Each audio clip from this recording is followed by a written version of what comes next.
Bonjour et bienvenue à notre 7e, quoique argumentaire, ou 8e colloque EVA, édition 2025 au titre fort évocateur. Merci d'être en grand nombre, samedi matin pluvieux, de partout. C'est très... ça nous fait chaud au cœur de vous avoir, chaud au corps ou à l'âme, comme dirait Pinkola Estés. Alors, ma collègue Virginie Chrétien va nous introduire au thème choisi cette année, au trésor que vous vous apprêtez à entendre, à vivre durant les 2 prochains jours. Mais, tout d'abord, pour nous raconter brièvement en quoi consiste cette formation unique au Québec. Vous le savez, plusieurs d'entre vous l'avez passé par EPA, je vois. Laissez-moi vous présenter Danielle Boutet. Danielle, qui est une des initiatrices du programme et artiste elle-même, formée en musique, en arts visuels. Elle a une longue expérience d'enseignement dans des contextes pédagogiques alternatifs et interdisciplinaires. Ses recherches ouvrent sur une véritable psychologie de l'art, un espace de recherche et de questionnement qu'elle partage avec ses collègues du programme cours. Une telle approche consiste notamment à questionner l'enseignement sur l'examen des motivations et des aspirations de l'artiste. Aussi en cherchant à développer ses capacités expressives et réflexives.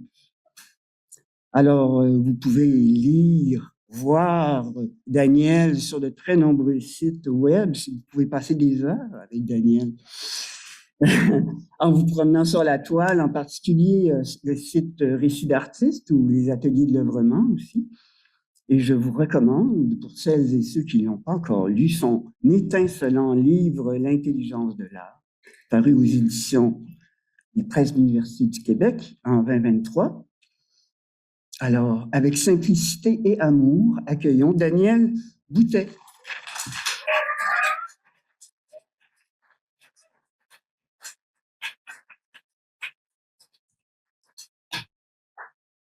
Merci à tout le monde. Merci, Suzanne. Je suis évidemment très heureuse et très honorée d'être ici, d'avoir été demandée pour ouvrir ce merveilleux colloque. Je salue nos étudiantes, que ça me fait plaisir de revoir après toute une session où j'étais hors circuit. Je salue aussi mes collègues, Virginie, Suzanne, puis Aurélie, je ne l'ai pas vue, elle doit être là. Puis je souhaite la bienvenue à Joanne Chagnon, qui est peut-être aussi pas encore arrivée, mais bon, qui est notre invitée pour le week-end. Alors bonjour à vous tous aussi, nos amis, nos proches, nos mécènes de cœur, c'est-à-dire ceux et celles qui soutiennent les artistes, leurs artistes, dans le quotidien, qui nous soutiennent émotionnellement et même des fois matériellement. Merci d'être là. Nous sommes maintenant à la fin de ce parcours de 2 ans. Je sais combien cette dernière session qui culmine ce week-end-ci est exigeante. J'ai beaucoup pensé à vous toutes depuis janvier. Vous vous souvenez peut-être de ce court texte que j'ai partagé avec vous au début de la formation et qui s'intitule « Enseigner aux artistes est compliqué ». Pourquoi compliqué? Ce qui est compliqué, vous le comprenez certainement maintenant, c'est que pratiquement tout ce qui concerne la pratique artistique est individualisé. Autant le processus de création lui-même, que la façon dont on s'y prend pour faire les choses, que les questions qu'on a, que les inspirations qui s'imposent à nous dans notre atelier. Bien sûr, dans les écoles, on enseigne les techniques de fabrication, la théorie musicale, la technologie, la théorie des couleurs. Ces connaissances appliquées sont effectivement nécessaires, mais on ne peut pas enseigner la création elle-même. On ne peut même pas répondre pour quelqu'un d'autre à la fameuse question de Barnett Newman qui disait « La vraie question pour un artiste, c'est quoi peindre? Quoi écrire? Quoi composer? Quel projet faire? » Et comme formatrice, notre question, c'est quoi enseigner? Dans les écoles d'art, on impose parfois des projets, histoire que les étudiants s'exercent à travers certaines contraintes, Mais chaque artiste ne peut que suivre sa propre voie et trouver ses propres chemins. C'est ça qui est compliqué dans l'enseignement. Et il n'y a pas juste que c'est individualisé, en fait. Le thème du colloque m'a fait penser à ça, l'art aux intersections des mondes. C'est que pour être artiste, il ne suffit pas de savoir faire de l'art, il faut aussi connaître le monde. Car tout ce qui concerne l'humain concerne l'artiste. Connaître l'histoire, donc, connaître les autres, se connaître soi-même, connaître notre époque. C'est compliqué, ça aussi. J'ai bien aimé une remarque de Joanne Chagnon dans le livre qu'elle et Suzanne vont lancer ce soir. Elle raconte « J'ai trop d'intérêts divers, trop d'envie de connaissances. Comme quand j'ai fait mon inscription à l'UQAM en art, pour me rendre compte que tous les cours ne concerneraient que la pratique de l'art. Fini les cours en philosophie ou autres sujets pouvant m'ouvrir des horizons. J'étais un peu effarée. J'avais l'impression que mon univers allait rétrécir. Fausse perception de jeunesse, car j'ai bien réalisé par la suite que je pouvais me faire de l'éducation permanente à vie, ce que je n'ai jamais cessé de faire d'ailleurs, un voyage sans fin au pays de la connaissance et de la remise en question. Quand je lis ça, je comprends encore mieux pourquoi, comme professeur, je ne saurais décider pour les autres ce qu'il faut savoir. Pour l'une, ce sera la philosophie, comme pour Joanne. Pour l'autre, ce sera la société politique. Pour une autre encore, ce sera les oiseaux, les baleines, la magie, l'astronomie, n'importe quoi au fond. Mais en création, nous travaillons littéralement aux intersections de mondes, de plusieurs mondes. Et ce que je comprends, c'est que ma tâche comme professeur consiste à me placer moi-même à l'intersection des mondes, car je dois inviter chaque artiste dans sa propre quête, dans l'approfondissement de sa propre vision, l'inviter à découvrir son génie propre, à ouvrir ses lieux cachés à l'intérieur où brille une lumière intense, à laisser sa vision surgir là où on a tendance à la recaler. On la recale parce qu'elle nous effraie et parce qu'on la juge pas assez bonne, pas dans les normes, insuffisante, pas assez actuelle.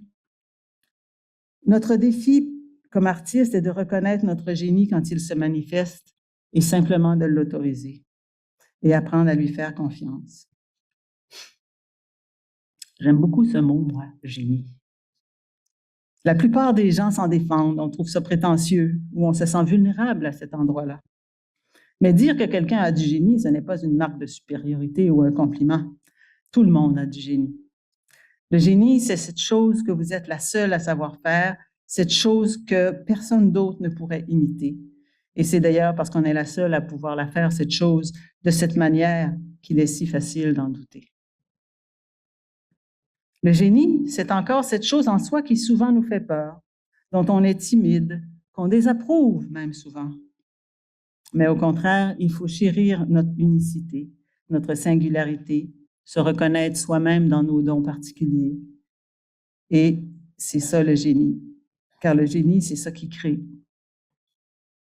Et tout cela passe, vous l'avez réalisé, je crois, par la capacité à se voir soi-même, à se comprendre soi-même, à prendre conscience de nos manières de faire, nos manières d'être, nos dons. J'aime aussi ce mot-là, les dons. Au fond, ça a été ça ma vie à moi, comme professeur, travailler à ce que le génie des artistes à qui j'enseignais se révèle au grand jour et se révèle à elle-même d'abord.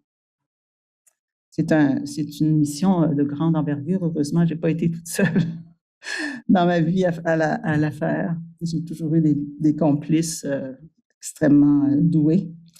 Ce dont nous allons être témoins, tout le monde, vous autres les étudiantes, nos amis et mes collègues, ce dont nous allons être témoins ces 2 jours, ce sont les résultats de ce parcours de conscientisation et d'énonciation de sa pratique qui a été vécu ces 2 dernières années par les artistes du programme. J'ai dit à quelqu'un cette semaine que ce colloque était, selon moi, l'événement artistique le plus intéressant, le plus flyé de l'année dans le Bas-Saint-Laurent. Non, sérieux.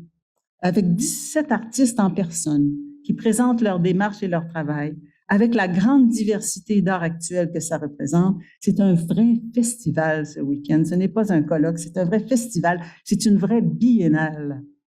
une sorte de documenta québécoise. Il n'y a pas grand-chose, en tout cas, de comparable. Je nous y invite donc aujourd'hui et demain. Laissons-nous vivre cet événement privilégié et célébrer tout ce travail et ces idées que les étudiantes vont nous partager. Normalement, je serais supposée descendre les escaliers, mais Suzanne m'a demandé de présenter Virginie Chrétien, Virginie qui est ma grande amie.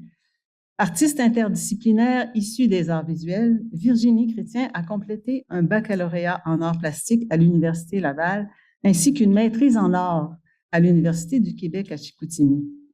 Son intérêt pour le développement des personnes, des organisations et des pratiques l'a conduit à expérimenter différents modèles et processus d'accompagnement auprès d'artistes et d'organismes culturels.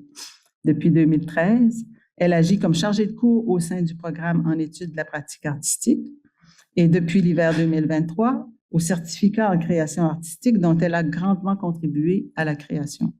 Elle œuvre également comme travailleuse culturelle et formatrice depuis une quinzaine d'années.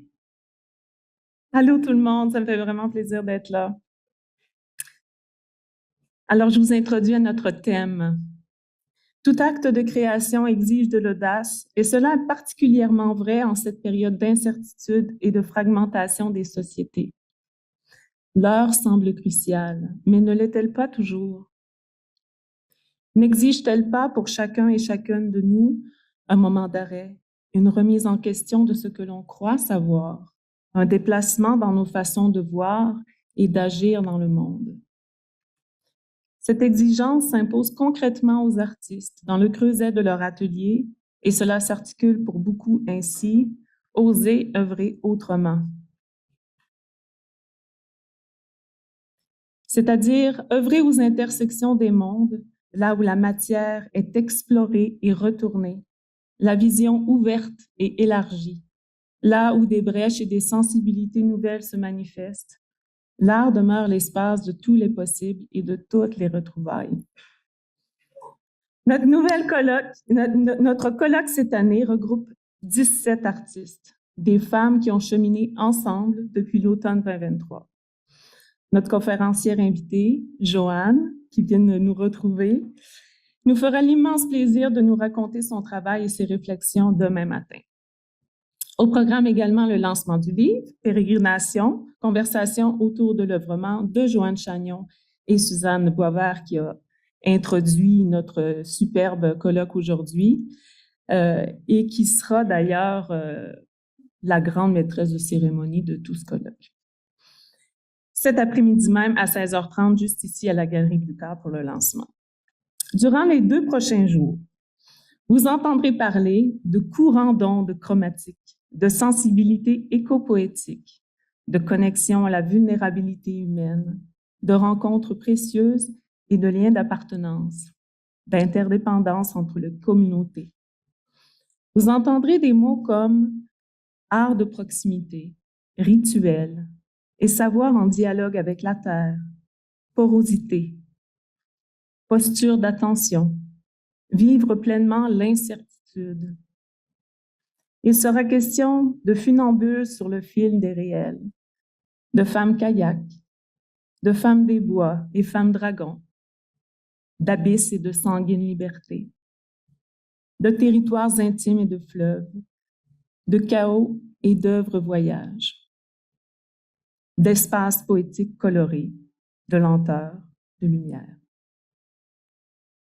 Vous verrez des femmes rivières, sentirez l'esprit de l'onde et entrerez dans l'intime des glaces. Durant ces 2 journées, forêts, jardins, ateliers qui communiquent, qui s'ouvrent sur le monde, sur les mondes, qui se vivent dans un corps à corps avec la matière et les idées, les rêves, le désir de réenchantement.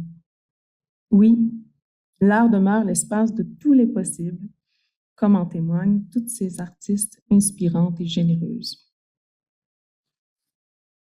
Les présentations sont regroupées en 5 panels au titre qui font rêver. Parce que sans toi à côté de moi, ça sonne pas pareil. Abysse et sanguine liberté. Débusquer l'esprit de l'onde. Habiter nos ateliers pour une écologie des sens. Et pour nous présenter le premier de ces panels, en quête d'espace, d'harmonie et d'éternité, je vais retourner le bâton à ma collègue Suzanne Boisvert, mais laissez-moi vous la présenter. Suzanne est une artiste transdisciplinaire qui détient un baccalauréat en art dramatique de l'Université du Québec à Montréal et une maîtrise faite ici en études des pratiques psychosociales, où elle est également chargée de cours.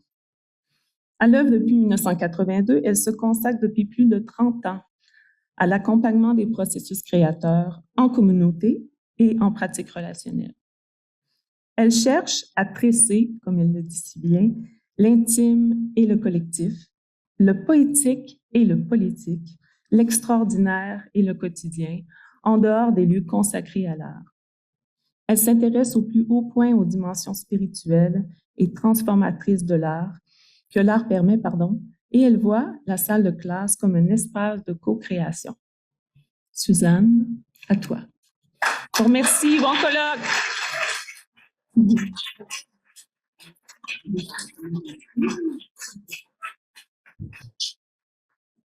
Alors là, je vais vous raconter une histoire, le temps qu'elle se rende jusqu'à son cockpit.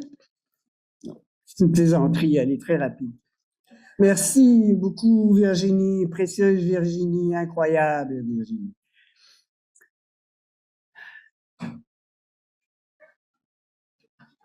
Elle est partie dans sa chambre. Il n'est qu'une seule manière de débuter dans le savoir et sa saveur, c'est d'être ébloui. Tout ce qui ne commence pas par un éblouissement n'a pas d'avenir, écrivait Christiane Singer dans N'oublie pas les chevaux écumants du passé. Alors notre premier moment d'éblouissement, c'est-à-dire notre premier colloque, notre premier panel, comme Virginie le disait, s'intitule « En quête d'espace, d'harmonie et d'éternité ». Il y a une écrivaine que j'aime beaucoup, qui s'appelle Corinne Morel-Darleux, qui a dit ou écrit « Tout n'a pas été écrit tant que de l'inédit surgit, il reste de la place pour la création. » Elle écrit ça dans un formidable livre qui s'appelle « Alors nous irons trouver la beauté ailleurs », tout à fait en lien avec nous. Et en effet, ce qui a surgi dans mon cœur, dans ma tête, quand j'ai pris connaissance de vos présentations, Francine Auclair, Chantal Prudhomme et Charlotte Morneau, c'est ça qui a surgi. On va commencer par Charlotte Morneau. Charlotte a d'abord été l'infirmière qui prend soin, pour ensuite devenir la conseillère, la pédagogue et la coach qui accompagne des adultes en transition professionnelle. Elle a exercé ses métiers avec créativité, souplesse, imagination, ayant toujours aimé jouer avec les couleurs. En 2008, Charlotte a découvert toute la richesse de l'apprentissage expérientiel avec une communauté d'adultes créatifs. Cela lui a permis de s'engager activement dans une pratique régulière et de déployer sa singularité d'artiste. Par ses œuvres picturales, ses photographies et ses textes poétiques, elle met en valeur la beauté du vivant. Et à propos de sa présentation, Charlotte nous dit « Je m'offre un temps d'arrêt. Je porte un regard attentif sur le processus qui m'a amené à la réalisation de 2 œuvres particulières en 2020. En me concentrant sur cette démarche créative spécifique, je clarifie ce qui a tissé mon œuvrement au fil des années. Dynamisé par l'éclairage que m'offre cette rétrospective, je peux envisager avec confiance ma pratique artistique future. J'accepte maintenant que mon actualité intime guide et inspire mes explorations dans l'atelier.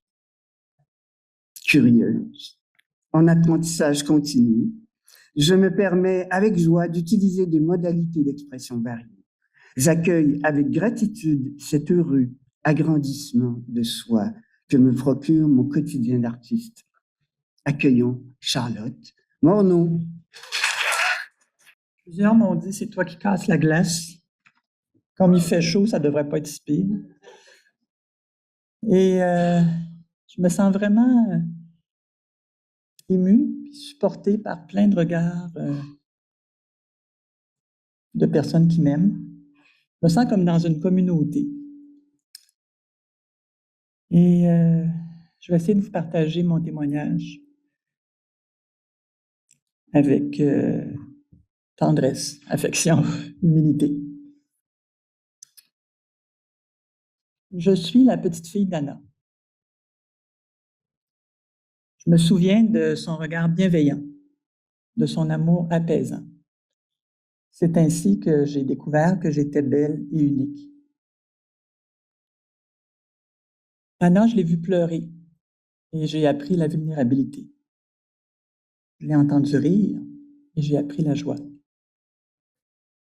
J'ai vu Anna besogner dans le jardin, semer avec sensibilité, passion, patience, récolter avec bonheur. C'est ainsi que j'ai découvert que je l'aime œuvrer. Silencieuse, Anna contemplait les capucines et les myosotis. Je me laisse toucher par l'infiniment petit, vibrer avec la dentelle des fougères. J'écoute avec sensibilité les mouvements de la rivière. Je suis en relation intime avec le vivant. C'est ce que j'exprime ensuite sur la toile, des contrastes de couleurs, des jeux d'ombre et de lumière.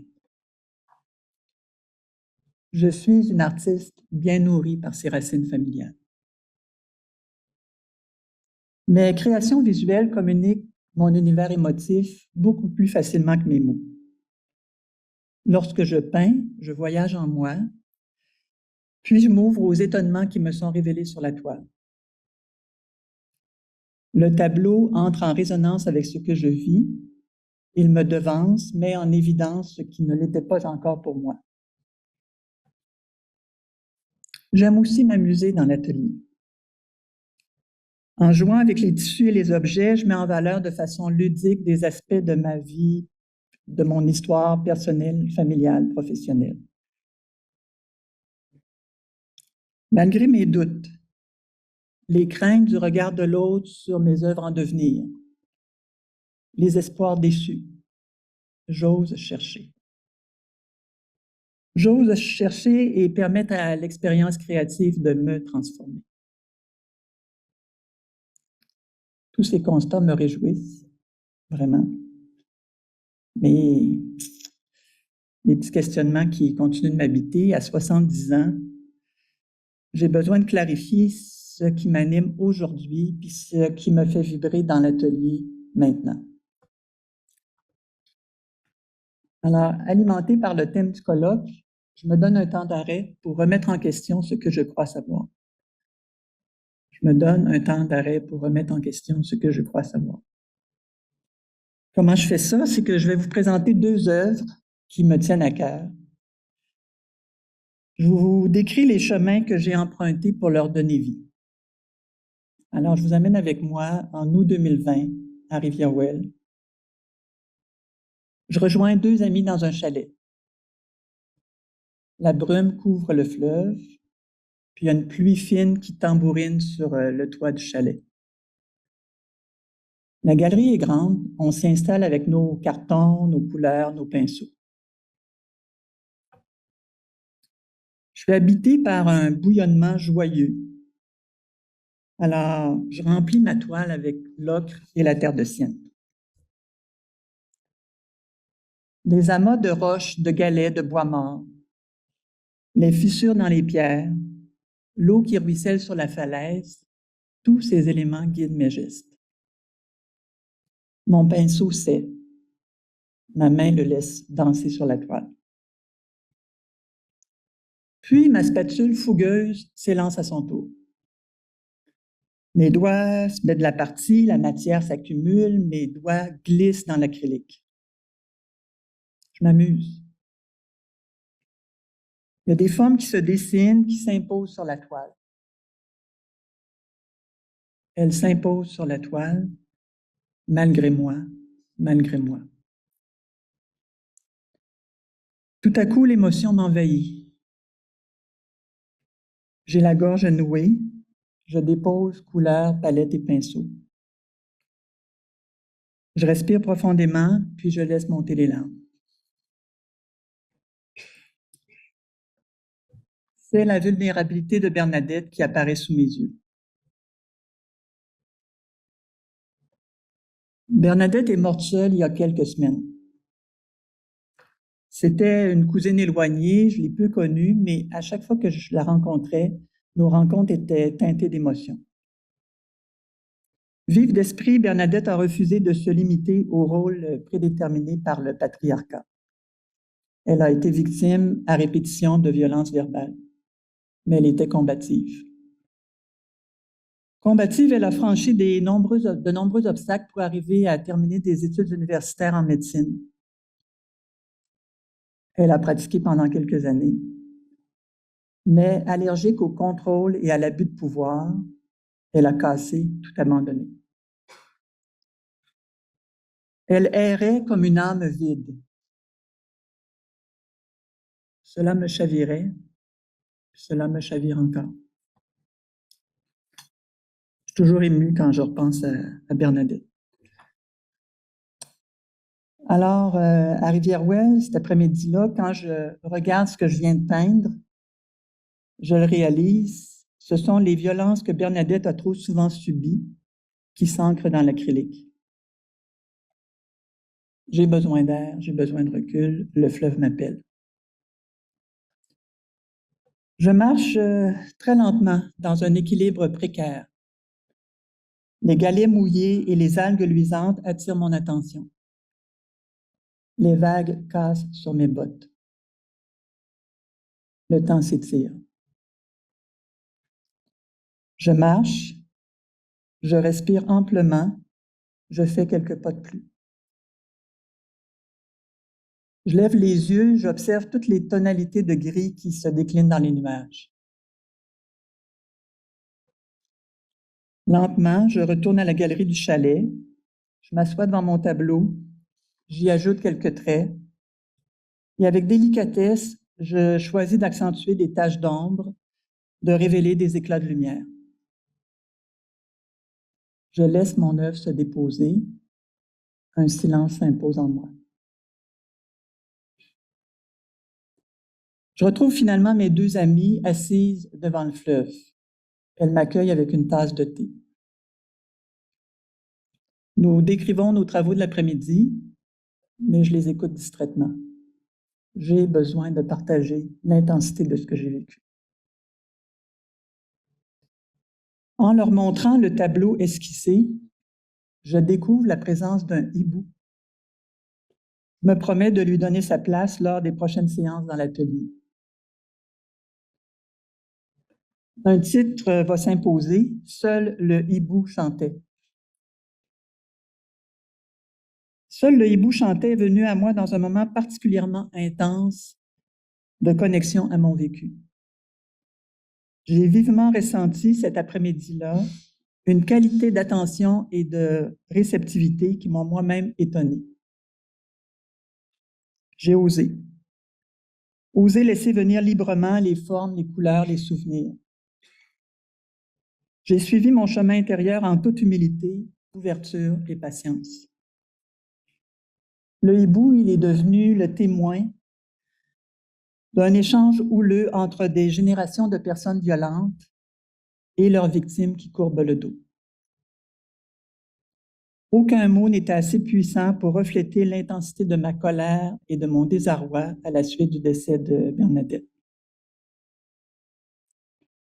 Ce processus créatif m'a offert ce dont j'avais besoin pour faire lumière en moi. Je peins pour voir en moi. Dans les semaines qui ont suivi, je ressentais le besoin urgent d'exprimer ce que je vis et ce que je souhaite vivre, moi, dans mon rapport avec les hommes. Fluidité, mouvement, lumière. Une autre œuvre picturale s'est imposée. Je l'ai aussi réalisée devant le fleuve. J'ai œuvré avec lenteur et délicatesse. J'ai joué avec de l'encre et de l'eau. Patiemment, j'ai laissé les bleus me révéler leur lumière. Des couches de médium se sont superposées en de belles transparences. Cette création, que j'ai intitulée « Fleurir le silence », m'a permis de faire un pas de plus dans l'accueil de mon vécu. J'aspire à des relations harmonieuses avec les hommes et je souhaite un bel équilibre entre le masculin et le féminin à l'intérieur de moi.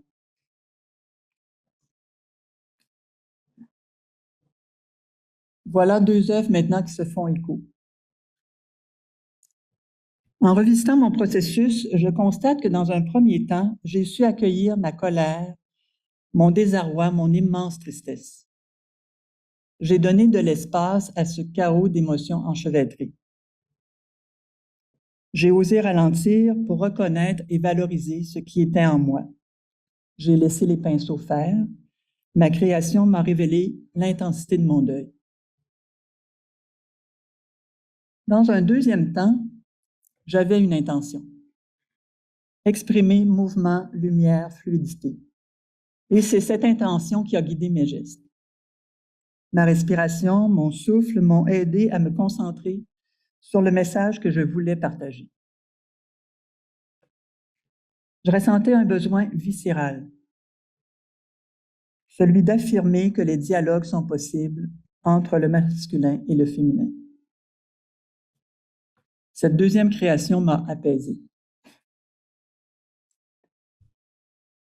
En portant un regard attentif sur cette démarche créative spécifique vécue en 2020, je clarifie ce qui a tissé mon œuvrement au fil des années. Je pourrais poursuivre puis vous parler des processus qui ont mené à la réalisation de dizaines d'autres œuvres depuis 2020. Mais l'important, c'est que je me rends compte que je raconte des choses en utilisant l'émotion et le sensible. C'est ça que je fais, moi. C'est ça que je faisais, c'est ça que je fais, et c'est ça que je vais continuer de faire. Raconter des choses en utilisant l'émotion et le sensible.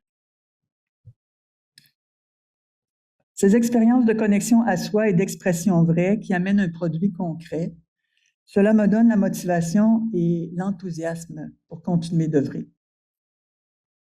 J'accepte maintenant que mon actualité intime guide et inspire mes explorations dans l'atelier. Mon actualité intime, c'est ce que je vis au quotidien, ce qui me touche, ce qui me réjouit, ce qui me tracasse, ce qui m'étonne ou ce qui me trouble. Cette actualité peut être colorée par les frémissements de la rivière, par la lumière qui sculpte les arbres, par l'héritage des femmes de cœur qui m'ont précédée, ou par une agitation confuse. Mes mouvements intérieurs font écho aux informations externes qui m'atteignent. Certaines s'impriment dans tout mon être, je choisis alors de les accueillir, de les valoriser, puis de les exprimer. Comme le souligne Christian Bobin, la rencontre est le but et le sens d'une vie humaine.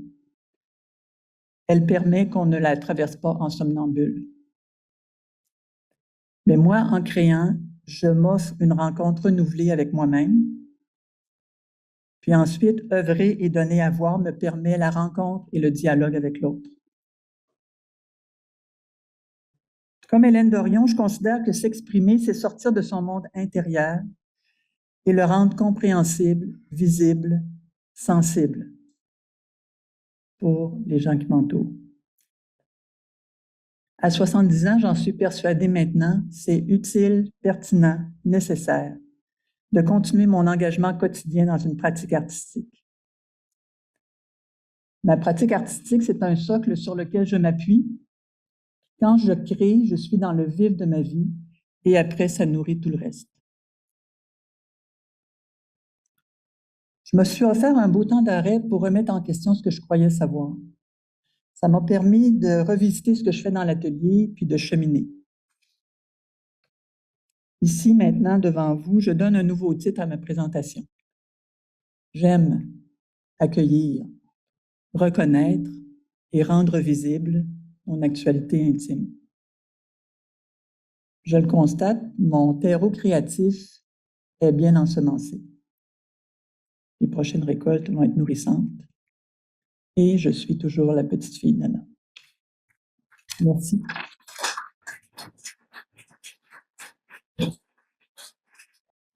Merci. Merci beaucoup, Charlotte. Vous voyez, il y a des micros ici. Des personnes qui ont le goût de faire une résonance, un commentaire, poser une question à Charlotte. Vous êtes les plus que bienvenus. D'ailleurs, j'en profite. Tu as raison, Kalima. Kalima se promène et prend des photos. Alors, vous faites un petit signe si jamais vous êtes dans son viseur et ça vous tente pas. Gênez-vous pas, elle est très sensible à la question. Alors, Dominique. Bonjour tout le monde. Je m'appelle Dominique Lapointe. Charlotte, on ne se connaît pas du tout. Au feedback, je vais me mettre ici. Merde, c'est vraiment un commentaire chorégraphique, je suis désolée. C'était pas ça l'intention. On ne se connaît pas du tout, mais j'avais besoin de te dire que sur ton chemisier, Bernadette s'est imprimée en inversé pendant ta prise de parole. J'ai essayé de prendre une photo, mais s'il y avait quelqu'un qui avait un appareil un peu plus doué que le mien, parce que j'étais assise à côté de Thuy, mais la lampe sur le projette une Bernadette ou une chouette, à toi de voir sur ton chemisier. Je te sentais bien accompagnée. Merci. J'avais envie de te dire ça. Bravo. Merci. Merci, Dominique. Œil de lynx. Les micros sont ouverts dans les allées. Parfait, merci. Alors, sentez-vous les bienvenus. En attendant, peut-être Charlotte, 2 ans de cheminement, où tu es passé à travers toutes sortes de choses. Qu'est-ce que tu entrevois pour la continuité de ta pratique, à la lumière de ce que tu as découvert? Grande question large. Là. J'étais une bonne étudiante, puis je me rappelle la première session d'automne, après le premier module, on finissait. J'ai demandé à Danielle Boutet, qu'est-ce qu'on fait? J'étais comme, on a-tu des textes à lire? Et elle a répondu, je vous invite à œuvrer. Ça m'accompagne depuis ce temps-là, Danielle. Alors, j'ai le privilège de partager un atelier avec 7 autres femmes à Québec. Puis, je vais continuer d'œuvrer en me permettant d'asseoir puis de me faire confiance au niveau de « je suis une fille curieuse, je suis une fille qui aime apprendre, je suis une fille qui aime explorer ». Alors, il y a des écrits qui sont entamés pour un livret éventuel, il y a des collages. J'ai adoré fabriquer du papier, j'ai découvert ça l'an dernier. Actuellement, je fais de l'acrylique sur bois et je m'amuse parce que le bois peut permettre de sabler, clouer, recommencer. Et je pense que à 70 ans, j'ai besoin aussi que mes œuvres reflètent les strates de vie qui sont derrière. C'est une bonne réponse. Veux-tu avoir A+? Tu m'enlèves les mots de la bouche. Je vois quelqu'un qui s'avance. Là. Oui, moi, je voulais dire, la petite fille d'Anna, oui, je la connais. Mais aujourd'hui, j'ai découvert vraiment une autre petite fille d'Anna. Je te félicite, Charlotte. C'est tout simplement ce que je voulais dire. C'est ma petite sœur. Ouais. Merci. Alors, soyez pas gênés pour venir. Ça fait chaud au cœur d'avoir des questions ou des résonances. Peut-être, Charlotte, peut-être pour les personnes qui sont pas familiers ou familières avec comment on travaille à l'intérieur de cette formation-là, pour toi, la co-formation avec des collègues, travailler avec d'autres artistes, de quelle façon ça c'est venu éclairer, disons, des nouveaux chemins pour toi? C'est intéressant parce qu'on est 17 femmes d'âges différents, d'origines différentes, avec des histoires de vie différentes, des médiums aussi qu'on utilise. Et j'ai fait une vie de formatrice et de coach, donc j'avais déjà des publics. Mais là, j'ai eu On s'est appelé à un moment donné, Edith s'en rappelle, là, on parlait de la sororité entre nous.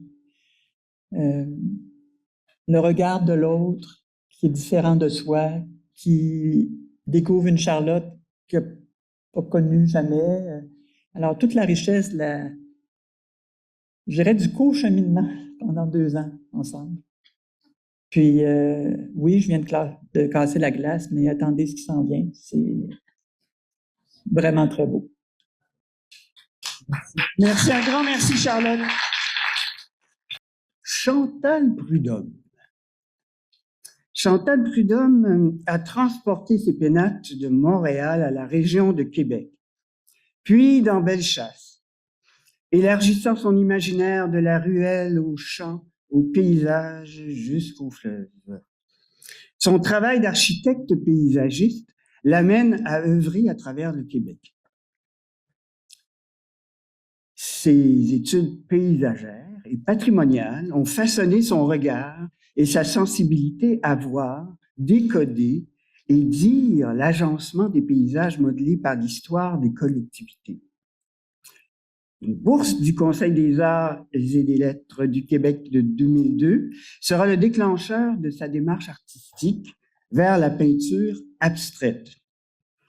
Quand Chantal publie aussi un recueil en 2018 basé sur l'expérience d'une ferme de petits fruits. Alors, à propos de sa présentation, voir loin derrière les yeux, Chantal nous dit: comme architecte paysagiste, j'ai d'abord commencé par voir loin, le regard tourné vers les espaces vides du paysage afin de les aménager. Ma pratique de peinture et d'écriture m'a amené à tourner mon regard vers l'intérieur, vers un espace fait de silence. J'habite mon propre paysage. Cet intime du monde que je porte en moi libère peu à peu des strates de mémoire, des émotions anciennes, des parties de moi jusque-là invisibles, muettes, commencent à prendre parole. Je raconte, couche par couche, ce que l'acte de peindre et d'écrire fait naître en moi. Un mot à la fois, une couleur à la fois. J'apparais.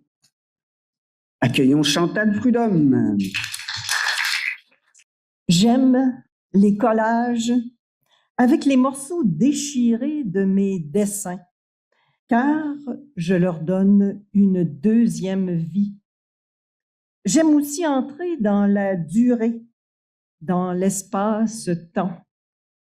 Voici un collage temporel pour raconter des morceaux choisis, des moments clés de mon parcours. Esquisser ce tissage entre ce que je suis, ce que j'ai fait avec les mots, avec la couleur et ce que l'art fait de moi. Merci sincèrement d'être là. Je viens de parents, tous les deux issus de la terre, de la Montérégie, là où les champs sont larges, plats, sans arbres. Je suis la fille de Claire, que je vois bleu, d'un bleu patient, tranquille, qui coud et habille notre quotidien. Je suis la fille de Florent, que je vois orange vif, et qui conduit dans le monde un camion orange pour vendre des chips ordinaires, ondulés ou barbecue. Mon père a grandi sur un rang qu'on appelait vide-poche, parce que les journaliers allaient y travailler au champ et repartaient le soir les poches vides après avoir mangé le lunch durant la journée. Depuis 4 ans, j'habite le village de Saint-Vallier, près du fleuve, sur une avenue qu'on appelait autrefois Vide-Poche. Est-ce qu'on aurait pu l'imaginer? Les goélettes débarquaient des poches de grains au quai et les habitants allaient le moudre au moulin. Avec mes mots et mes couleurs, je vide mes trop-pleins. Je comble mes vides. J'ai grandi au milieu d'une série de maisons attachées les unes aux autres, le propriétaire en dessous, le locataire au-dessus, avec une petite cour où l'horizon bute sur la clôture et la ruelle. Aussi loin que je me souvienne, j'observe, je regarde tout, les gens, les relations entre les choses, en silence. J'ai commencé enfant par m'échapper par une fenêtre, un store blanc, levé sur mon imaginaire. J'ai commencé par voir loin, car je porte des gènes de champs larges, plats, unis. J'ai un faible pour les espaces vides, ouverts sur le ciel. À qui suis-je? Je marche sur une glace mince, à pas furtif et prudent, à la frontière de mes deux pôles, au confluent de mes courants froids, tenaces, entêtés, volontaires, raisonnés, et de mes courants chauds, bouillonnants, sensibles, sensuels. Voici un tableau que j'ai réalisé dans le cadre de ce cours en 2024, où je suis entrée par la fenêtre de mon ressenti. Quand je peins, j'accède à mon monde d'en bas, à mon monde vulnérable, fragile.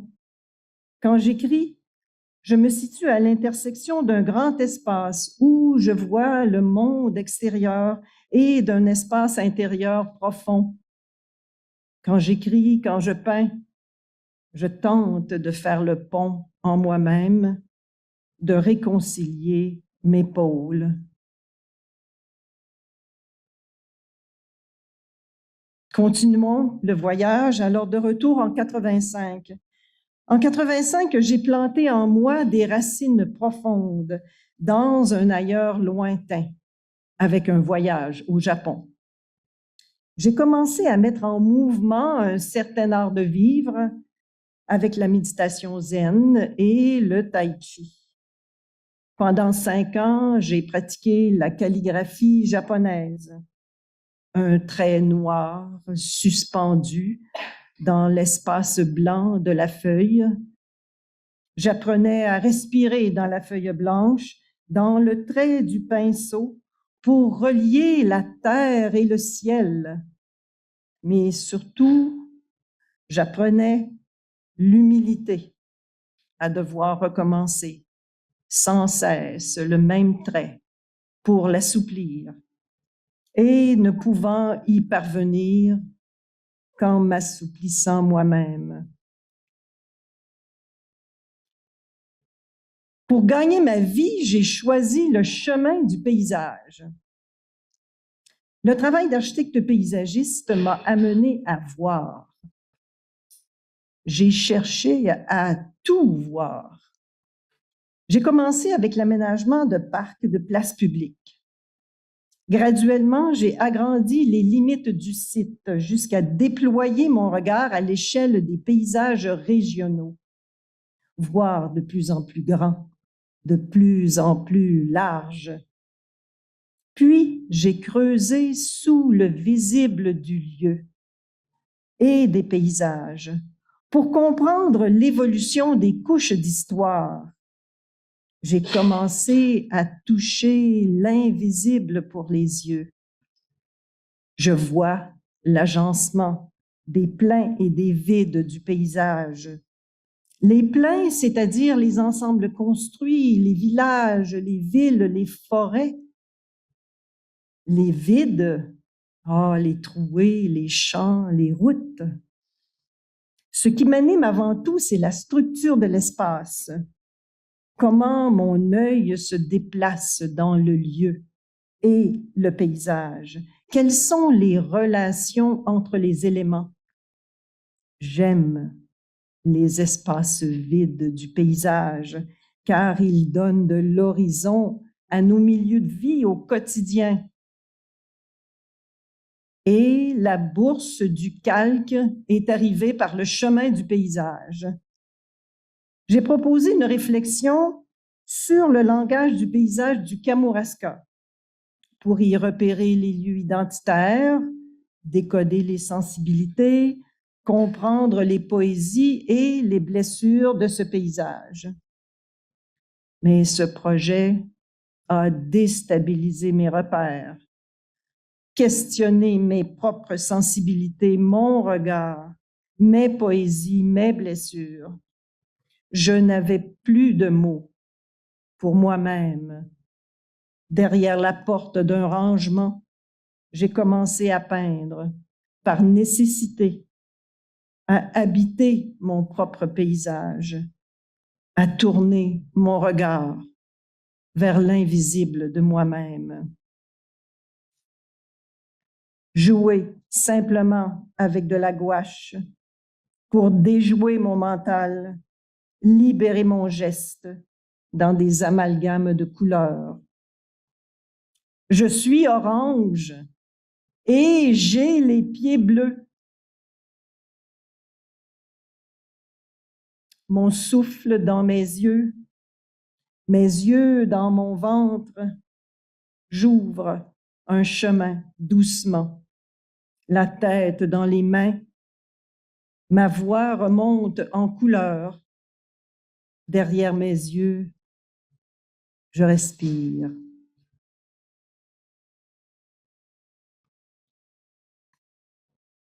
La couleur ébruite mon silence. Elle parle à voix haute, à voix basse. La couleur du tableau traverse ma couleur. Des couleurs sont sorties de moi comme je ne m'étais jamais vue. Parfois, des visages apparaissent à mon insu, comme dans ce tableau fait en 2005. Je ne le vois qu'à la toute fin, quand je prends du recul pour voir ce que j'ai fait. C'est assez troublant comme expérience. Avec ce tableau, je suis apparue à moi-même. Le tableau m'a révélé, étouffé par tant de vert. Et le vert demeure une couleur que j'ai de la difficulté à utiliser maintenant. C'est un apprivoisement. Peindre mes mots, dire mes couleurs. Christian Bobin écrit dans son livre « La nuit du cœur », un poète gravit 4 à 4 les marches de mon cerveau pour me donner de mes nouvelles.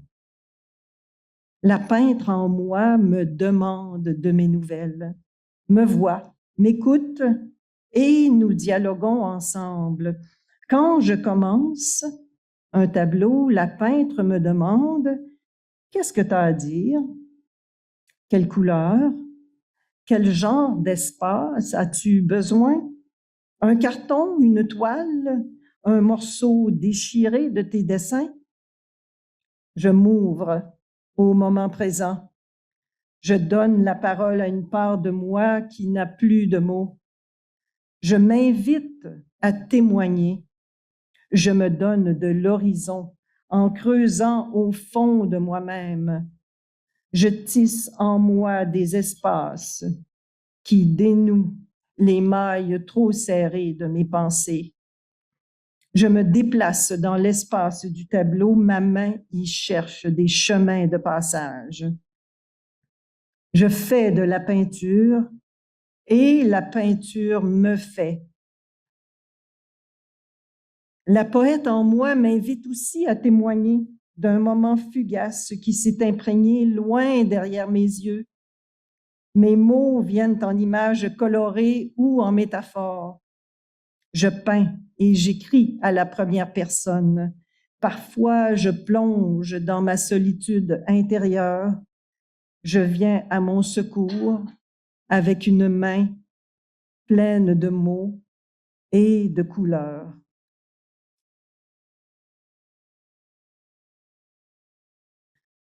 Le chant. Caché des regards de la rue, je découvrais un grand champ sur le palier supérieur. Ah, quand je l'ai vu pour la première fois, il était là, à mes pieds, étendu, nu, large, accueillant, plein d'avenir et d'une belle couleur sombre. Il m'a plu dès le premier regard, comme un coup de cœur. Le chant, une ouverture sur tous les possibles. Dans ce recueil rouge framboise, bleu bleuet, je suis apparue avec mes mots. Après tant d'années à écrire de manière impersonnelle et détachée, j'ai voulu témoigner de 30 ans de vie à la campagne, avec la naissance et l'apogée et la fin de notre ferme de petits fruits. J'y célèbre et magnifie le quotidien et les gens rencontrés. Pour la première fois, je relie mes mots à des morceaux choisis de mes tableaux en un collage temporel pour inscrire la mémoire de cette durée en moi. Quand je tiens ce recueil dans mes mains, je ressens vraiment un sentiment de réalisation différent du tableau. J'accepte de livrer et de partager tout un morceau de ma vie. Ainsi, mes mots et mes couleurs m'accompagnent dans mes périodes de vie et m'aident à traverser les changements. En quittant tout, le couple et la campagne, j'ai approfondi le noir. Durant un atelier de création, la personne à côté de moi a simplement dit, en regardant mon travail, « Oh, il y a vraiment beaucoup de couleurs. » Et j'ai vu qu'à ce moment, je me cachais derrière la couleur. Je suis alors entrée dans le noir de mon deuil. Et peindre le noir m'a aidé à accepter et à franchir cette étape de vie. Dans ce tableau, comme dans d'autres tableaux qui ont accompagné celui fait en 2020, donc celui qui est à gauche, chemin de traverse. Avec le deuil de ma mère, ma transplantation au bord du fleuve, l'âge certainement, j'ai commencé à mettre du blanc. Beaucoup de blanc dans mes tableaux. Je blanchis même mes tableaux. Je travaille davantage par couche avec du blanc pour faire disparaître ce qui arrive dans le tableau et le faire réapparaître plus subtilement. Et le fleuve apparaît aussi, malgré moi, car il s'imprègne loin derrière mes yeux, comme dans ce tableau tendre bleu que j'ai fait en mémoire de ma mère.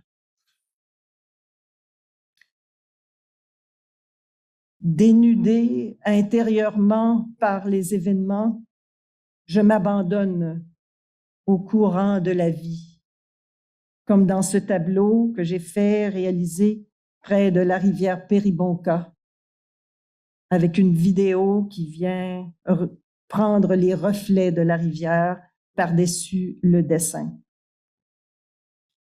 Enfin, avec la retraite, mon œil se calme. Je me situe à l'intersection d'une boucle qui se dénoue. Et avec ce court « mille merci », je vois tout mon chemin de convergence. À Saint-Vallier, les pieds sur la bâture, mon corps immergé dans l'eau du fleuve jusqu'au cou, mes yeux en relation avec l'île d'Orléans, le cap Tourmente et l'estuaire qui s'élargit. Je suis fleuve, je suis paysage, je suis espace. Puis, à l'automne 2024, j'ai poursuivi mon exploration de la couleur dans l'espace intime de petits blocs 6 pouces par 6 pouces, comme quoi l'infiniment grand est aussi lié à l'infiniment petit. J'y ressens vraiment que la couleur me berce et m'entoure de ses bras. J'ai souvent peint en opposant des couleurs complémentaires. Maintenant, je les estompe davantage, je les adoucis. J'utilise une palette raccourcie avec le temps, des noirs qui magnifient mes ombres, des blancs qui écoutent mes silences, des roses et des bleus tendres qui m'accueillent, des orangés qui me vibrent et des dorés inachevés qui célèbrent mon royaume. Depuis peu, j'épure mes mots en écrivant des haïkus, ces poèmes japonais, brefs, rythmés, pour tenter de saisir un instant fugace et traduire la réalité poétique de ce que je vois. Je mets de l'espace, même dans mon écriture. L'architecte paysagiste que j'ai été a œuvré à transformer le devenir des espaces et des paysages pour le meilleur collectif. La poète, bien humblement quand je dis la poète, et la peintre que je suis, œuvrent à transformer mon espace intérieur pour le meilleur de moi-même. Tout ce processus, peinture et écriture, crée de l'espace en moi, m'allège, me tisse, m'ouvre et j'apparais.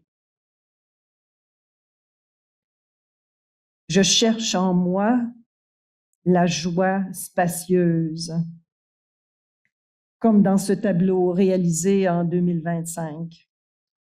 Et cette expression que je trouve vraiment magnifique vient du philosophe Jean-Louis Chrétien, cité dans le livre Illumination profane, et que le mot espace qualifie la joie, me touche vraiment profondément. Je tiens à remercier Daniel, Thuy, Aurélie, Virginie et Suzanne pour votre accueil bienveillant, votre écoute sensible, la profondeur des réflexions, l'intelligence de ce cours. Merci beaucoup pour votre soutien vibrant. L'eau. Un petit problème technique d'eau. Il y a même de l'infiltration d'eau aussi. Alors, ma chère, quel plaisir de t'entendre. Bravo. Merci beaucoup. Alors, je réitère l'invitation. Si vous voulez résonance, commentaire, question à Chantal, elle a envie de... Ah, voilà quelqu'un. Oui, bonjour, merci de ton partage. Moi, c'est le vert. Tu en as parlé un petit peu, puis à la fin, tu nous reparles de tes couleurs qui sont rendues plus douces, puis tout. Je me demandais où on était pour le vert. Oui, bien, si vous vous rappelez, les petits blocs, 6 pouces par 6 pouces, le dernier que j'ai fait, j'ai dit, je vais mettre du vert. Alors, c'était, bon, vous avez certainement compris, le vert, c'est quand même bizarre qu'une architecte paysagiste dise le vert, là, ça va faire. Hein? Ben, peut-être que, justement, il y avait trop de vert, donc, dans mon travail. Alors, mais donc là, le vert, oui, c'est une approche, comment dire, très délicate. Il faut que j'y aille doucement. pour pas me sentir étouffée à nouveau. Alors, j'y vais avec des essais, là, tu sais, mais donc j'ai commencé grand comme ça, à faire un petit tour vert, chartreuse, je trouvais que c'était comme chaud, déjà comme vert. Alors, je vais voir. Ça va faire partie de mon exploration, ça, peut-être, oui, c'est ça. Merci Chantal. Quelqu'un d'autre, gênez-vous pas en attendant que vous vous ruez vers le micro. Je trouve ça vraiment une très belle présentation, Chantal. C'est particulièrement intéressé par ce tressage, mots, couleurs, peinture, etc. Donc, cette expérience que poésie autant dans l'œuvrement comme peintre et comme écrivaine, comme poète, et ta publication, des petits fruits, là, j'adore l'idée. Est-ce que c'est une voie que tu as envie de continuer d'explorer à la suite, justement, de toute cette trajectoire en études de la pratique artistique, renouer avec l'écriture, etc.? Oui, ça fait un bout de temps que j'ai une idée d'un deuxième recueil. C'est sûr que ce texte-là a été aussi, pour moi, une démarche aussi d'écriture. Là, c'était important de faire ce lien-là. Donc, oui, ça, j'aimerais ça pouvoir voir jusqu'où je peux mettre de l'avant, là, peut-être ce deuxième recueil-là, mais aussi, dans mes tableaux, j'ai jamais mis des mots ou quelque chose qui pourrait être comme des graffitis. J'ai jamais mis les deux ensemble. Donc, alors là, c'est quelque chose sur lequel je me questionne. Comment ils peuvent jaser ensemble? Oui, oui. Jazzer ensemble aussi. Oui. Ah oui, ça promet. Une belle exploration. Je crois que je vois peut-être Patrick. Est-ce Patrick? Semblerait-il que oui. Bien le bonjour, Chantal Bonjour. Prudhomme. J'aimerais ça dire, waouh, il y a beaucoup de couleurs, mais beaucoup de couleurs poétiques. Toute cette présentation transpire fortement la poésie. Donc, j'ai noté que tu n'as pas besoin d'être humble par rapport à la poète que tu es, parce que tout ça, c'est magnifiquement poétique. Puis, je voulais juste comme le souligner. Donc, je peux juste te donner comme un truc que j'ai noté, là, peindre mes mots, dire mes couleurs. C'est un exemple parmi tant d'autres. Fait que je voulais juste comme souligner ça parce que tu as ouvert la porte en disant très humblement. Donc, voilà. Tu es une grande poète de mon point de vue à moi. Voilà. Merci, Patrick. Ce qu'on voit à l'écran, là, j'ai remis la dernière pièce de 2025. Je la trouve particulièrement vibrante. Est-ce qu'il y en a qui ont suivi là, celle-là récemment par rapport au format aussi, là? 18-24 en lien avec les petits 6 pouces par 10 pouces, puis celle-ci qui est un peu dans le même esprit, mais là, ça s'ouvre au niveau de la dimension. Parle-nous-en un peu. Oui, bien, c'est ça. C'était... je parlais des petits blocs avant. Quand j'ai commencé, là, il y avait celle qui était la toile en long, qui suis-je? Et ça, c'était un peu comme une matrice. Et là, après ça, donc, j'ai eu le goût de faire les petits blocs. Quand je dis que la couleur me berce et m'entoure, et c'est vraiment ce que je ressens physiquement. Et là, après ça, avec ce tableau-là, c'était dans le processus où, et avec l'écriture de ce texte-là, d'avoir comme tout mis en lien mon parcours en relation avec l'espace. En tout cas, c'est comme parfois on sait des choses, mais là, le dire, le mettre en mots, et là, c'était comme d'explorer après ça avec ce tableau-là, qu'est-ce que ça qu'est-ce que ça change? Et j'avais aucune idée, quand je l'ai fait, j'avais aucune idée où j'atterrissais là, avec ce tableau-là. Il y a différentes couches là, qui se sont mises en place dans la réalisation de ce tableau-là. Parfois, je me demandais même s'il était terminé. C'est ça. Là, c'est cette notion-là d'espace que je suis comme en train de mettre de l'avant, qui était peut-être plus dans les mots, et que là, c'est comme un peu à l'inverse. Des fois, c'était les tableaux qui venaient avant, et là, c'est comme si les mots par rapport à l'espace sont venus avant, et là, je vais voir l'influence avec le tableau. Alors, c'est en construction, là. Ouais. Merci, Chantal. Ah, une petite dernière question?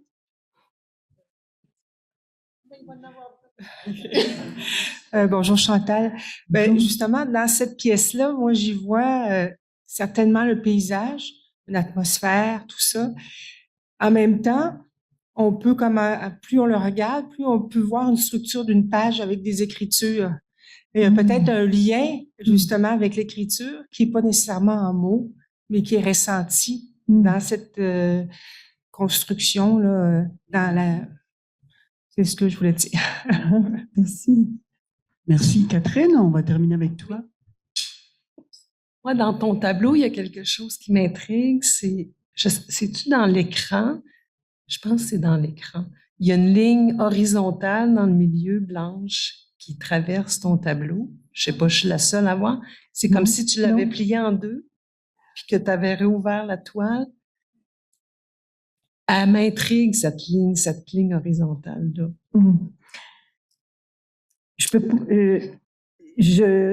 Ça, je peux pas l'expliquer parce que je fais pas, les choses se placent, parfois, souvent, je ne décide pas où mettre les choses, je le fais intuitivement. Et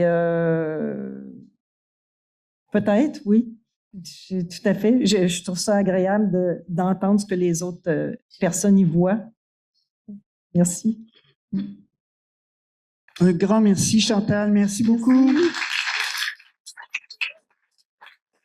Francine Auclair. Francine est ancrée depuis toujours à Québec. Francine, c'est la fille de son père, le menuisier, le faiseux. Baby boomer, elle a été marquée autant par l'intransigeance de l'époque du Plessis que par le féminisme de Simone de Beauvoir et l'art cinétique de Vasarely. Enseignante auprès d'enfants institutionnalisés, sa place est ailleurs. L'art lui manque. Architecte, elle travaille principalement à la restauration de bâtiments historiques. La création lui manque. Francine la retrouve enfin, d'abord auprès d'ateliers de groupe et depuis 10 ans dans son propre refuge. Elle est en quête de continuité, de mémoire et de perpétuité, inspirée par ses 4 filles. Alors, à propos de sa présentation, En voie de disparition, les pierres oubliées, Francine nous dit « Par mon travail, je cherche l'éternité. Je ne l'ai pas encore trouvée, mais je ne cesserai jamais de la chercher. Je me promène sur un ruban de Mobius, bordé de pierres. Je marche vers un commencement sans jamais l'atteindre. Je me dirige vers une fin sans jamais l'approcher. J'en perds la mémoire du temps. Tout au long, les pierres me parlent. Les pierres me parlent. J'essaie de capter leur message. Je les collectionne, je les photographie. Puis, par différents procédés de médium, je leur redonne une vie de protectrice. Pour nous, les humains, accueillons Francine Auclair. Aujourd'hui, le 31 mai 2025, est le premier jour du reste de ma vie. Et le premier jour du reste de ma vie. C'est l'ordre des choses. Ma vieillesse est en voie d'apparition. Nous sommes tous en voie de disparition. François Cheng a écrit « La conscience de la mort fait naître en nous le désir de réalisation, le désir de dépassement et le désir de transcendance. Notre disparition est le moteur qui nous pousse toute notre vie. C'est une charge émotionnelle que je tente d'exprimer et qui est devenue ma quête, mon désir de dépassement. Elle a commencé avec le décès de mon père il y a 14 ans. J'ai cherché sa trace. D'abord dans les objets inachevés laissés sur son tour à bois, dans sa menuiserie, puis dans son paysage et le mien. Je voulais comprendre la disparition.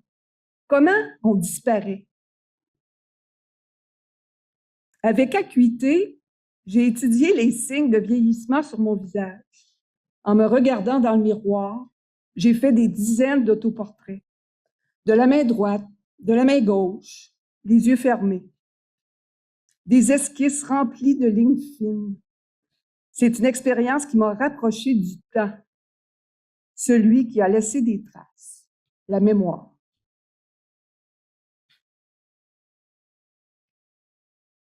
Pour exprimer cette disparition dans mon travail, j'ai voulu amplifier encore plus l'effet du temps.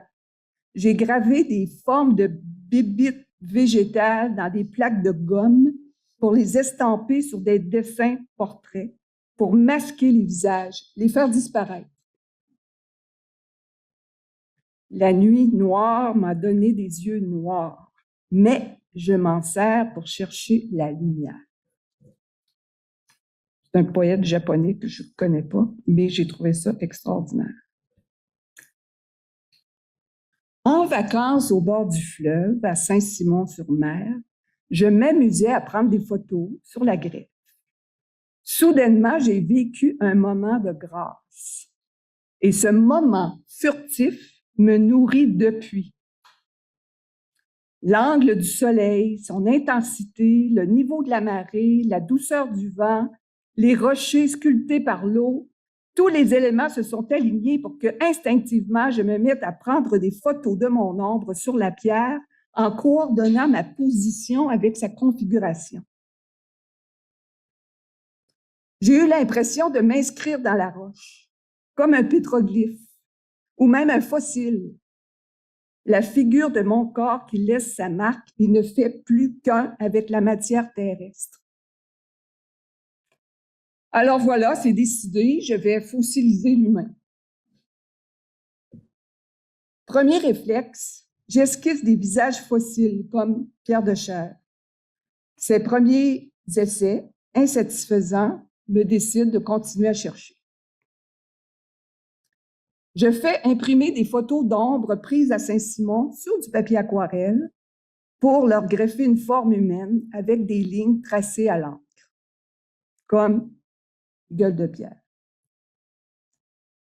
Toutes ces lignes sont des traces, des strates d'érosion et d'âge accumulés, comme les rides de mon visage.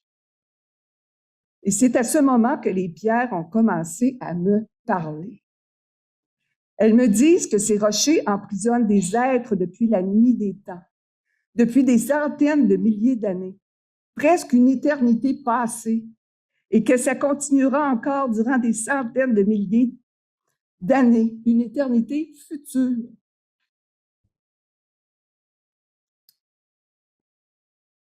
Michel-Ange a dit « J'ai vu un ange dans le marbre et j'ai seulement ciselé jusqu'à l'en libérer. » Je désire, moi aussi, faire apparaître les êtres cachés dans les pierres.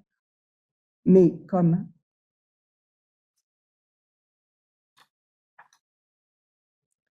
En voyage au pays de nos ancêtres, je cherche toujours. Ce sont les vieilles pierres des murs des cathédrales et des monuments qui attirent mon attention. J'ai le réflexe, vieux comme le monde, de la pareidolie, c'est-à-dire la pareidolie visuelle, c'est-à-dire la tendance de créer du sens, de percevoir des formes connues dans des images aléatoires, comme on recherche des formes irréalistes dans les nuages. Je repère des têtes dans les murs de maçonnerie, je les photographie. Et il y a beaucoup de monde là-dedans. Et ils ne sont pas tous là. Il y a plein de messagers, témoins de temps si éloignés qu'ils se rapprochent de l'éternité passée. Déjà, avant d'être sélectionnés pour la construction, ces pierres faisaient partie du paysage de quelqu'un. Et je me dis que dans un futur très, très éloigné, presque une éternité, je serai moi-même une roche dans mon paysage. Je me sens vraiment comme marchant sur un ruban de Mobius, entre l'éternité passée et l'éternité future. Que je regarde d'un côté ou de l'autre, il n'y a ni fin, ni commencement.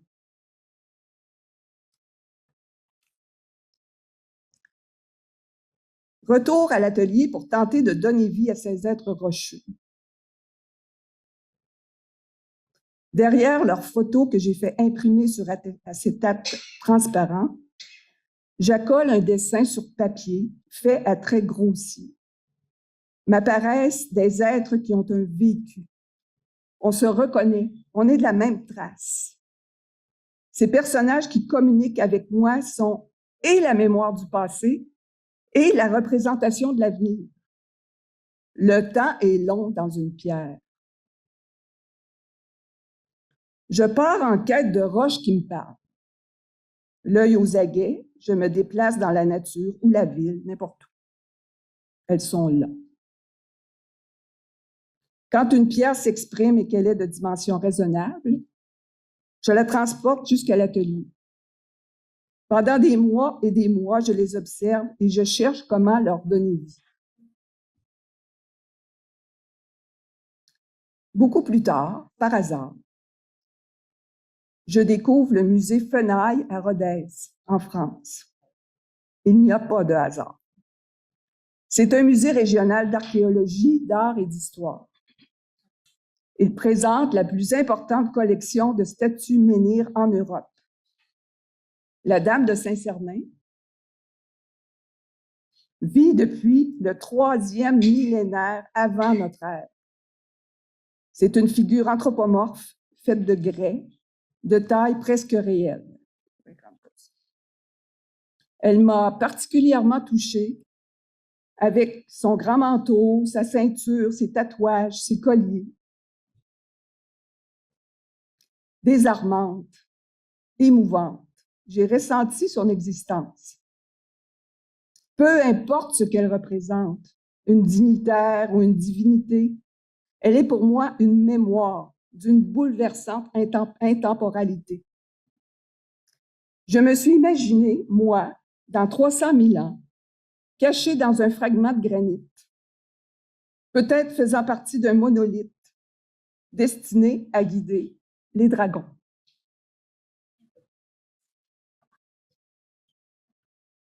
Par un autre hasard, il n'y a pas de hasard, j'ai découvert le papier fait main grâce aux ateliers de formation dirigés par l'artiste Carole Baillargeon, qui est ici à quelque part.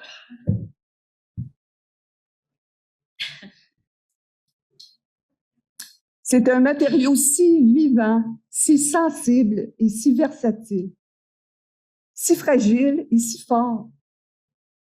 Lui aussi, il a son vécu, 2000 ans d'expérience. C'est avec lui que je tente ma première apparition.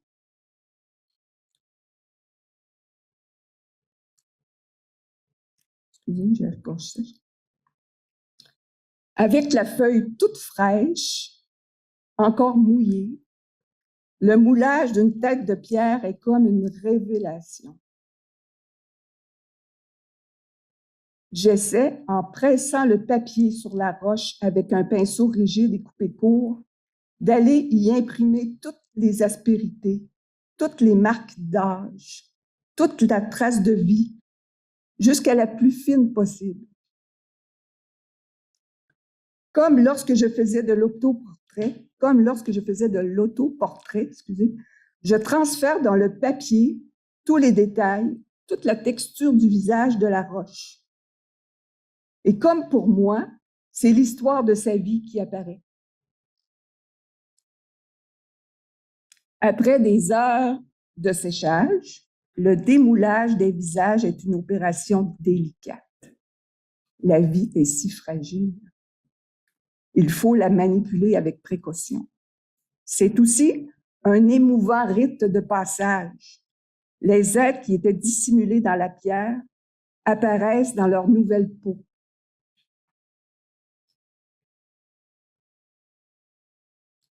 Avec mes doigts, je fais la lecture de cette peau sensible. Avec crayons et couleurs, je lui trace son existence en souhaitant lui donner une mission. Ce sera celle dont nous avons tous besoin, la bienveillance. Ma collecte de roches s'étend ensuite à toutes sortes de formes. Certains reliefs me fascinent et me charment, même sans visage. Réunies dans l'atelier, elles se parlent entre elles. Les têtes jasent avec des pieds, avec des ventres ou avec des grandes oreilles.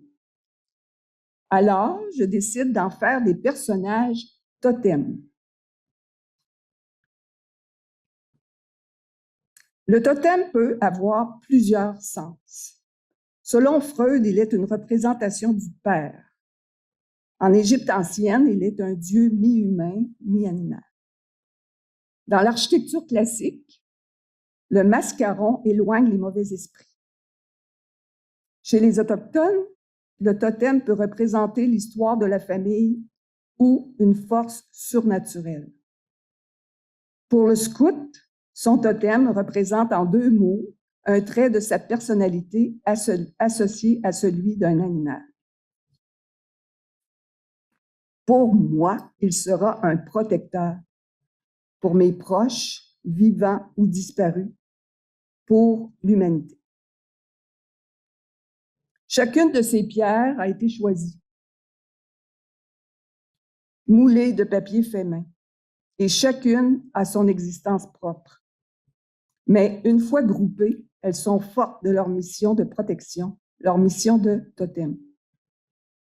Grande Manitou est dédiée à l'une de mes filles et Grand Totem Jacques à un ami décédé.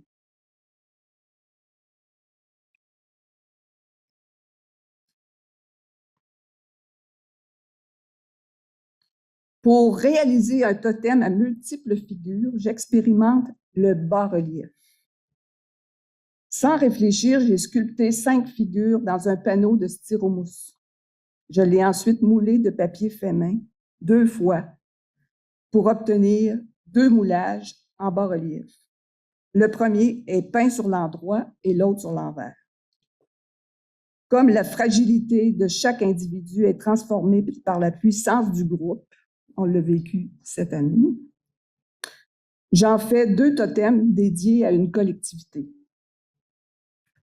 Le clan des mères trouées est un totem de bienveillance pour les femmes qui sont mères. Elles forment une communauté de braves. Leurs corps sont amochés.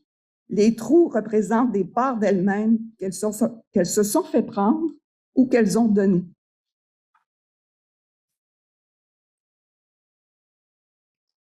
Le clan des mères rapiécées, le clan des mères rapiécées est un totem dédié aux mères les plus démunies. La communauté des mères trouées leur a offert une part d'elles-mêmes pour colmater leur partie manquante. Un clan, ça protège la collectivité et les individus se protègent les uns des autres. Tous ces moulages de papier fait main, roches, totems, bas-reliefs, me guident actuellement vers la sculpture, l'espace tridimensionnel, tout en poursuivant ma quête. Je n'en connais pas du tout les tenants et aboutissants. Daniel Boutette nous dit dans son livre L'intelligence de l'art, que l'œuvre n'est pas la finalité de l'engagement artistique, mais bien la médiatrice de cette expérience recherchée. Elle est comme une expérience à vivre. Alors, je vais œuvrer pour voir ce qui apparaîtra.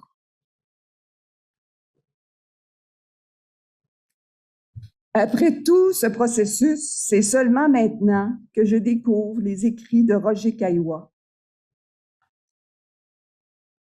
Il est décédé en 1978, pour situer un peu. Écrivain, poète, sociologue et auteur de L'écriture des pierres. Il nous dit que les pierres sont plus vieilles que l'air, que l'eau, que nous, que par leur permanence, elles nous apportent la sérénité. D'autre part, il a été démontré que des pierres aux formes évocatrices avaient été possédées, conservées et valorisées par les premiers humains, comme des talismans. Elles ont été nommées pierres figures par l'archéologue français Jacques Boucher de Crèvecoeur de Perthes, du 19e siècle, et que les premiers artistes sont ceux qui ont accentué cette ressemblance par l'ajout d'une ligne ou d'une marque. Ma démarche est donc la même que celle des humains de la préhistoire. Est-ce que, dans ma pratique, j'ai avancé ou j'ai reculé? Je me retrouve encore dans mon ruban de Mobius à chercher le début de la fin ou la fin du début. J'ai beaucoup de travail. Merci beaucoup, Francine. J'aime tellement cette présentation. Ça me parle beaucoup, cette éternité. Alors, je vous en convie. Je vous invite à venir poser questions, commentaires. Ça ne peut pas être fini, là. Ça ne peut pas être fini. C'est presque fini. Mais tu l'as dit, ça ne se termine jamais. Mais je vois Chantal. Oui, je me permets. C'est très fort, les présentations qu'on a eues jusqu'à maintenant. Je pense que je résume ce que ressent la salle.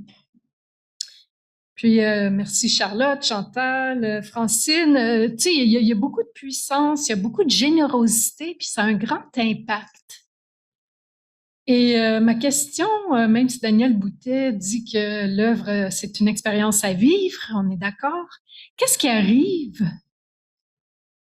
quand personne ne les voit ou si personne ne les voit? Moi, ça me trouble beaucoup parce que c'est très fort, c'est très généreux. C'est une question très sérieuse. Qu'est-ce qui arrive si personne ne les voit ou qu'est-ce qui arrive quand personne ne les voit? Tu t'es inscrit à l'EPA. Quand les œuvres ne sont pas vues, ben j'en ai beaucoup qui n'ont pas été vues.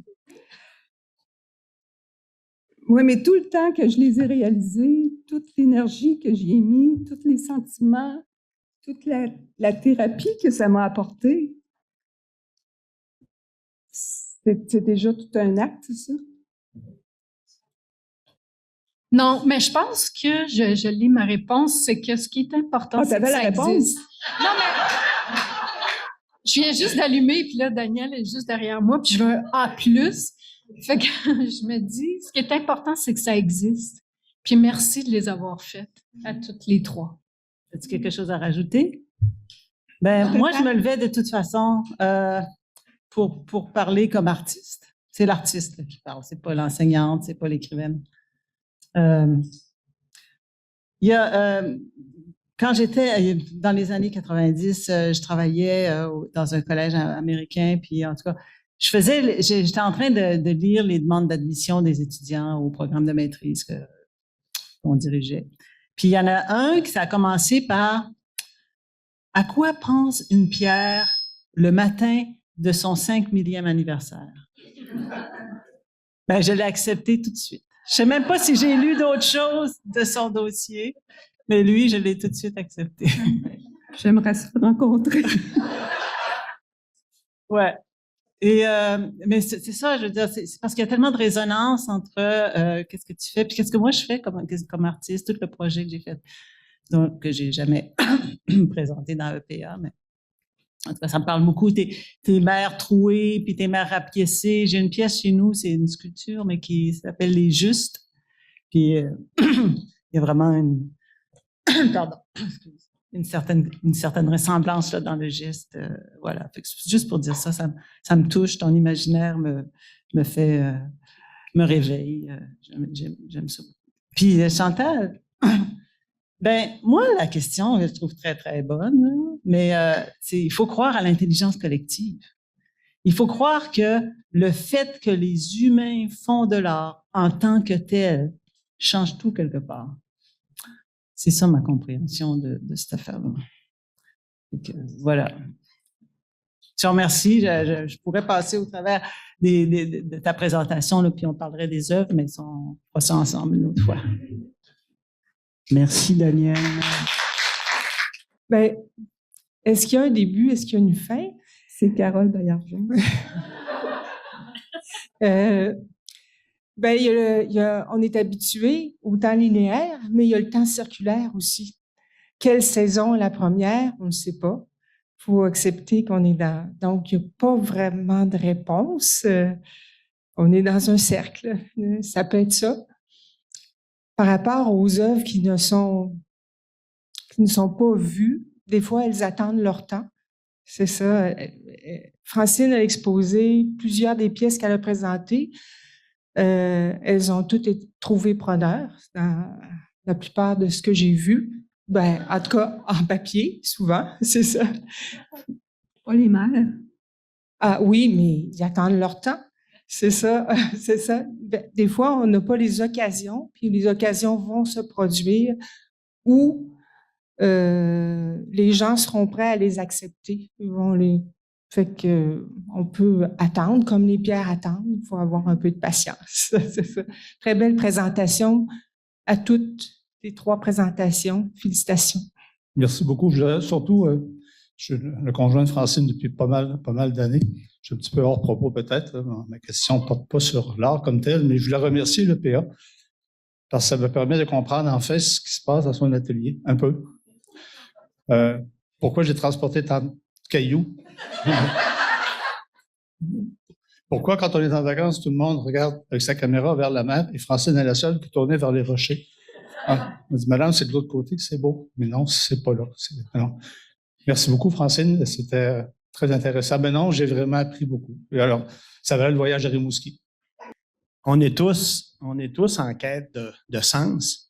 Et là, encore plus quand on perd nos cheveux ou ils deviennent blancs. Votre quête de mémoire ou de sens dans la pierre est vraiment me touche beaucoup parce que je suis historien. Alors moi, ma quête, c'est dans les archives, puis dans la mémoire. Puis plus que je fouille dans la mémoire du passé, moins que la mienne est alerte. Alors, l'art que vous faites là, au niveau de la pierre, c'est formidable. La quête de l'éternité, je vous souhaite de jamais la trouver parce que vous allez poursuivre encore plus votre création. Et ça me touche beaucoup parce que ça me relie à Suzanne Guittet, la grande sculpteure gaspésienne qui cherchait toujours les chercheurs d'espace dans la pierre. Puis on regarde ça, on regarde des sculptures primitives qui rejoignent beaucoup votre création. Alors, ça nous amène beaucoup à maintenir notre sens de la vie ancienne, puis de notre vie, puis du peu de temps qui nous reste. Alors, merci de nous faire réfléchir comme vous le faites. Merci beaucoup. On va terminer avec madame. Bonjour. En fait, moi, je peux dire qu'on se connaît depuis très peu. On s'est croisés lors d'une exposition de papier fait main. Je me rends compte à la suite de cette présentation-là, moi, je fais de la sculpture, en bonne partie de la pierre, puis je travaille aussi avec l'esprit de pareidolie, etc. Alors, on a, je pense, beaucoup d'atomes crochus que j'espère qu'on va pouvoir partager, parce qu'en tant que créatrice, souvent, on cherche des gens qui ont la sensibilité de comprendre ce qu'on fait puis qui nous aident à évoluer. Alors, je te lance l'invitation que j'espère qu'on va pouvoir partager beaucoup de choses ensemble. Merci pour ta présentation. Avec grand plaisir. Merci. Alors, on va vraiment terminer avec Patrick. Bon, j'aimerais ça juste dire un message à Charlotte. Tu sais, Charlotte, dans ta présentation. Ah oui, tu es là. Bien le bonjour. Parce qu'en fait, je voulais le dire, moi, je ne voulais pas m'imposer. En tout cas, bref, tout ça pour dire que prendre le temps de remettre en question ce qu'on croit savoir, c'est comme un des plus grands cadeaux qu'on peut s'offrir à soi. En tout cas, moi, je considère ça. Fait que merci de nous rappeler ça. Francine Auclair. Le langage des pierres, c'est les personnes avec un imaginaire limité nous diraient « Mais tu me fucking niaises! » Mais en fait, c'est juste qu'on ne parle pas le même langage. Puis c'est un langage qui contient une sagesse infiniment grande, celle de l'histoire du cosmos, mais infiniment petite aussi, celle du grain de sable. Fait que je voulais juste dire que tu avais fait comme œuvre utile en faisant une forme de médiation, traduction de ce langage-là, puis le rendre un peu peut-être intelligible à nous, les humains. Donc voilà, mais merci pour ça. Un grand merci, Francine. Oui. Je veux juste dire merci. Et que tout ça, c'est un peu égoïste de ma part de vouloir chercher l'éternité, parce que pendant que je vais la chercher, j'arrêterai jamais, puis je mourrai pas.